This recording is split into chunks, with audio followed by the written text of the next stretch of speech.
মাসি আর মেসোমশাই আসবে। সত্যি মা? কি মজা! তাহলে আজকে আমি আর পড়তে বসবো না। আচ্ছা ঠিক আছে, বসতে হবে না। রিয়া দিদি ভাই আসবে? হ্যাঁ। বলে তো আমি দিদি ভাইয়ের সাথে সারা দিন খেলবো, পড়তেও যাবো না। তুমি আন্টিকে ফোন করে বারণ করে দাও। আচ্ছা। কি মজা! এই মামনি। হ্যাঁ কি?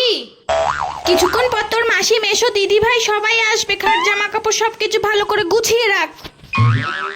উরে বাবা, বাড়িতে লোকজন মানেই মায়ের সব কাজ করা, দোকান আনা, ঘর গোছানো, ঘর মোছা, আরো অনেক কাজ। আর এই দিদি ভাই আসবে, এসেই তো আমার বয়ফ্রেন্ডের নাম্বার নিতে চাইবে। না না না না বাবা রে।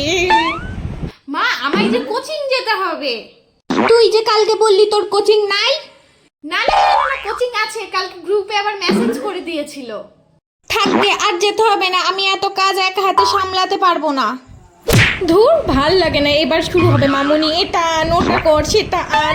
ধুর, ভালো লাগে না। মামুনি নতুন থালা বাসনগুলো পারতো একবার শোন তো, পটলের দোকান থেকে একটু মিষ্টি নিয়ে আয় তো।